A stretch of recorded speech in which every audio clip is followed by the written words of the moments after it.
Nightmares and a burning scar pass like a bad dream with Harry's return to school. Within the safe boundaries of Hogwarts' magnificent walls, Harry has lived through his greatest adventures and happiest times. But still, there is foreboding. In the last three films, Hogwarts has kind of been like a safe house because it's kind of been impenetrable. This one, the walls have been broken down, and yeah, he's not as safe as he used to be. But for Daniel, Emma, and Rupert, the return to set after a brief hiatus between films was like homecoming. It feels like another school term started. It's really nice, actually. You really do find that after being away, you miss people, and it's really nice to come back and see them again. Because the films take so long to do, and because we come back within a few months to do the next one, it is kind of like everyone's been away for the summer. And somebody's left school, and somebody's got a car, and somebody's changed their hair colour. You know, it is like that. Changes are also in store for the students at Hogwarts with the return of the Triwizard Tournament. The Triwizard Tournament is an ancient magical tournament that's gone back a very long time. The Triwizard Tournament hasn't come to Hogwarts for over 100 years due to a distressingly high death toll. Joining Hogwarts in the tournament are rival schools of magic Beauxbaton of France and Durmstrang of Bulgaria. When the Beauxbaton girls arrive, the Hogwarts boys are in a state of shock. They've never seen anything like this. These elegant, incredibly beautiful French girls walking down the hall is something that renders Ron in particular speechless. And I think we all remember that feeling. These girls certainly know how to impress an English school by their entrance.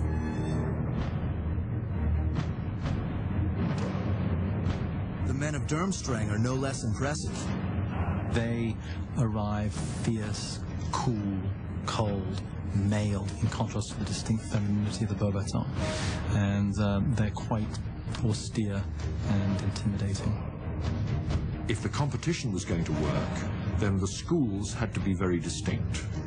So the French school had to be more French than you could imagine a French school being. The Eastern European school had to be more kind of than you had ever imagined that they could beat. The Goblet of Fire will choose a single champion from each school who will face 3 magical tasks. Challenges so dangerous that wizards under 17 are forbidden to compete. For once, 14-year-old Harry can let someone else be the hero. I think Harry's always yearning to forget his past, even though he saved so many people. He sort of wants the celebrity thing to end. But other students are more than interested to take their stab at fame. The Goblet calls forth its champions. The Hogwarts champion, Cedric Diggory! Cedric is the kind of golden boy. He is the archetypal superhero who does get the girl and things, which is a contrast to Harry. I think works fantastically well. Cedric's a pretty nice guy who plays fair, and he sticks to the rules like he should. Rob, who is this gorgeous golden boy, I look at him and I say, you're the junior officer who goes over the top on the first day of the Somme. You're so good-looking and so English public school and so sort of shy and so forth.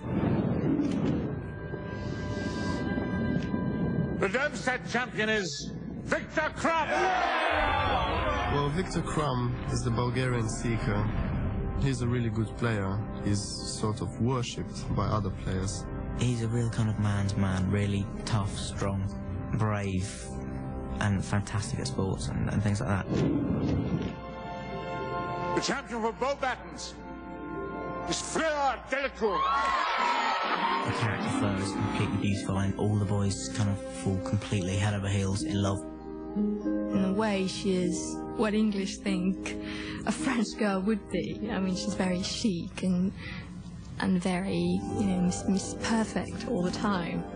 Quite graceful and quite serious as well. The Goblet could not have picked a more inspiring group of combatants. We now have our 3 champions. And then the Goblet delivers an unexpected turn.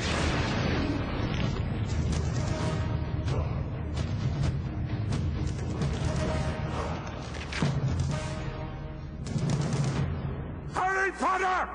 This is bad news, but there's no way round it. He has to compete. For Harry, it's a disaster. He's in way over his head. He's too young and inexperienced, and what's more, there are some who believe that Harry engineered this and put his own name into the cup. would anyone believe that he didn't do it? I didn't ask for this to happen, Ron. But alone as Harry feels, he finds an unexpected ally in Hogwarts' new Defense Against the Dark Arts teacher, Mad-Eye Moody. I think that he's somebody who chased the demons away from goodness to such an extent that he got quite warped by it. Moody is an Auror, a dark wizard catcher. He was a great wizard in his time, but his paranoia has him balancing on the knife's edge of madness, seeing dark wizards around every corner. Ron really likes him. He's just crazy and completely mental, which he really likes.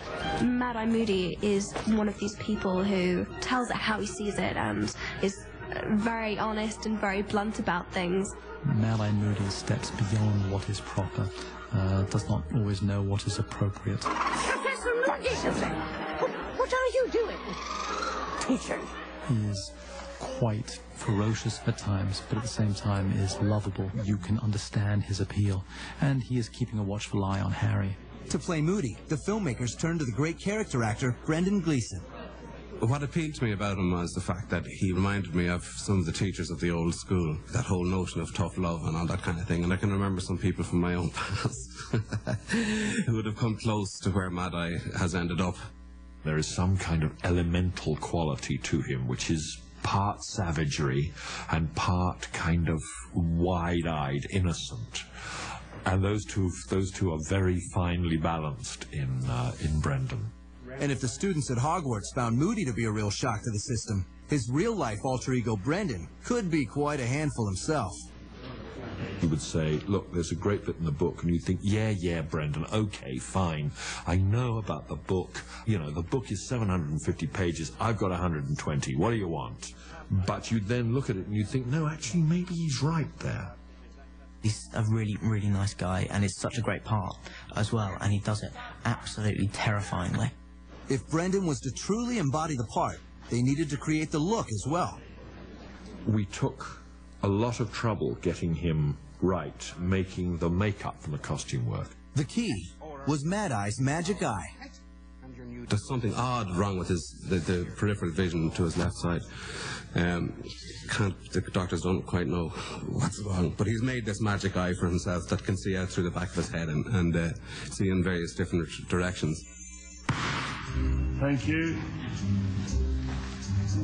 What a charismatic quartet.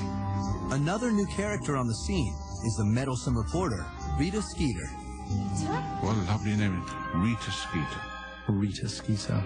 So, She's the worst sort of tabloid journalist who just will write whatever she wants to write, not what is true. lovely. I call her the caring, sharing face of investigative journalism. Basically, she'll do whatever it takes to get a story which she's already pre-written in her head, which, in the case of Harry, does have an element of truth to it. No one else could play her apart from Miranda. She's brilliant. Rita's constant companion is a magical pen with a mind of its own. Rita uses a quick quote scroll, which means that she has her hands free and all her concentration can be on the person in front of her, which is mostly Harry.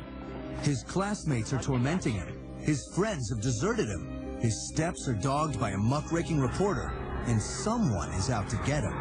Harry's life is out of his hands. He has no control really over where it's going. And so I think that's a big thing for Harry, because it completely, as it would anyone, unsettles him, and so he kind of loses control of it. The only thing that seems certain is that Harry's one-time triumphs over giant trolls and deadly snakes will pale against the tasks before him now. Not a good year for Harry. Doesn't have many good years, really. Next up, Harry faces the challenges of the Triwizard Tournament. And still to come, an exclusive clip from the movie when Inside Harry Potter and the Goblet of Fire returns. I am addicted to crystal meth and sex. He's